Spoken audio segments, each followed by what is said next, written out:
All right, so you know that feeling, right? When you're just like swamped with everything, Yeah, work-life side projects, all of it. totally. And it feels like you just have to be productive all the time. You're just go, go, go. Yeah, exactly. And you're kind of on this treadmill that never stops. Uh-huh.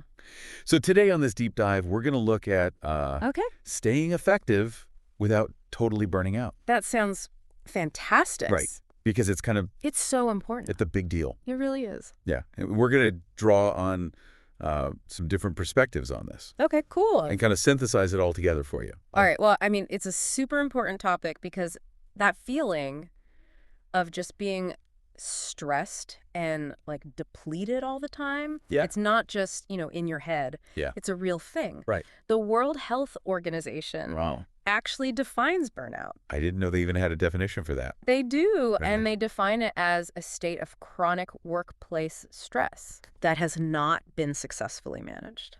Okay, so it's not just about having stress. Exactly. It's about not dealing with it. It's that it's not being managed, Wow. which is a really important distinction. Oh. And, for anyone listening, Yeah. what's key in that definition is it's not just the amount of work that you're doing, Uh-huh. it's the lack of recovery Oh, interesting. from that stress. And Yes. this is what leads to exhaustion, Right. cynicism about your work, Yeah. and then just this feeling of reduced professional accomplishment. So you're like, what's the point of any of this? Yeah, like, why am I even doing this anymore? I'm working so hard, but I'm not getting anywhere. Exactly. And, kind of on that note, Okay. when was the last time you took a real break?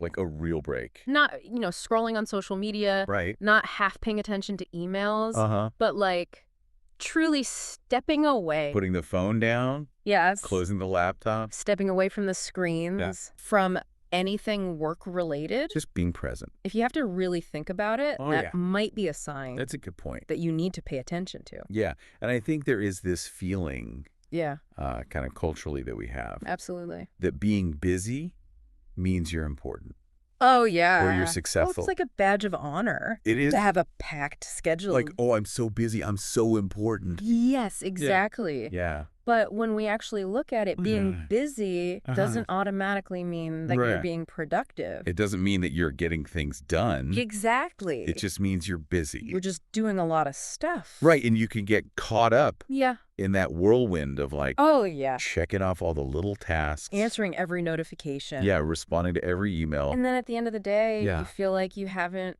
really Move the needle. made any real progress. Yeah. On the things that matter. On the things that actually matter. Exactly. So it's like, are you putting in the hours, Yeah. but are you actually getting the results Without feeling totally drained. without feeling completely depleted? Yeah. Because that's the key, right? Yeah. So how do you balance that then?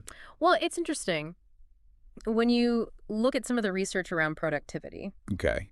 there's this concept of diminishing returns. Diminishing returns. Have you heard of that? Yeah. Have. Okay, so basically, studies suggest Yeah. that for really focused, deep work, Okay. we start to see a significant drop in our effectiveness Okay. after around 4 to 5 hours. So like those times where I'm like, I'm going to pull it all-nighter Exactly. and get this project done. You might not actually be as productive as you think you are. I might be better off getting some sleep It might be much better off. and then coming back to it fresh. Because your attentional resources, Okay. that cognitive fuel that we use for concentration, Uh-huh.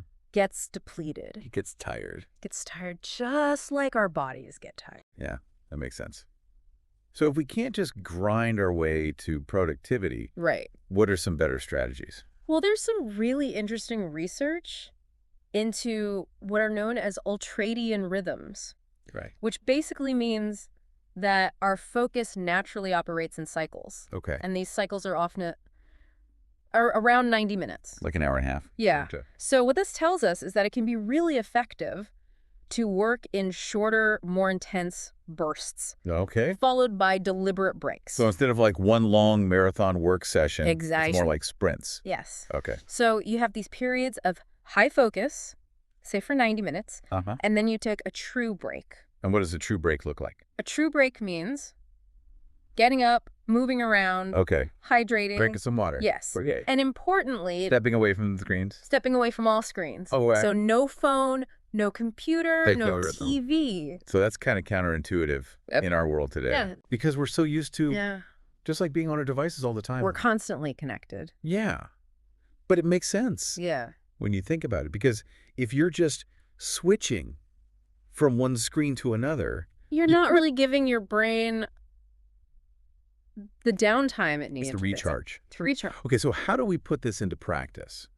Because it was one thing to understand it, Right. but how do we actually do this? Well, having a clear framework can help. Okay. So let's look at a 3-step approach. Okay, I like steps. All right, step 1.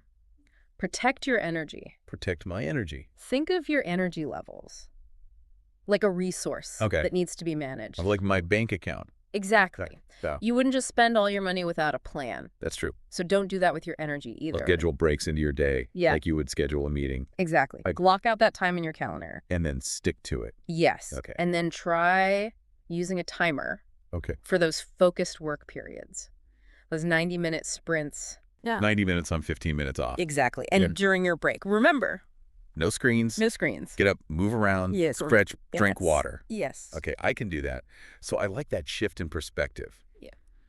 Of scheduling breaks like an appointment. Yeah. It's not optional. It's a non-negotiable. It's important. It's essential. So what's the second step? Step 2, prioritize ruthlessly. Prioritize ruthlessly. Instead of trying to tackle a million things each day. Yeah. Identify. Yeah. The 1 or 2 really significant tasks that will move the needle. The things that'll make a real difference. Yes. Okay. By focusing your energy on what's truly important, you're much more likely to make meaningful progress. Okay. And you'll avoid that feeling of being spread too thin. Not getting anything done. Exactly. So it's really about choosing what to focus on. It's about working smarter. Not just harder. Not just harder or longer. Okay, so what's step 3? Step 3. And this one is often the most challenging. Okay. Detach guilt-free. Detach guilt-free. This means consciously recognizing that rest and recovery are not the enemy of productivity. Good enough. They're actually essential parts of it.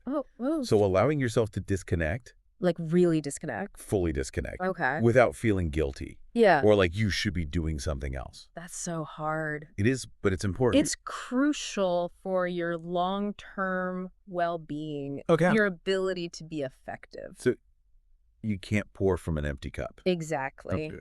And this kind of brings us to a wider cultural perspective because we often see this glorification of what's called hustle culture. Oh, yeah. Hustle culture. Like, you gotta be grind in all the time. Wake up early, work constantly. Yeah. Prioritize work above everything else. But you're saying that's not sustainable? Well, when you consider yeah. that you need rest and recovery to be able to sustain that effort. It makes you think. It does. So to recap, we talked about the definition of burnout. Yes. We talked about why working endless hours can actually be counterproductive. It's not always more. Yeah. And we gave you a 3-part strategy. Protect your energy, prioritize ruthlessly, and detach guilt-free. Those are the keys. Yeah. And we encourage you to try out just one of these steps this week.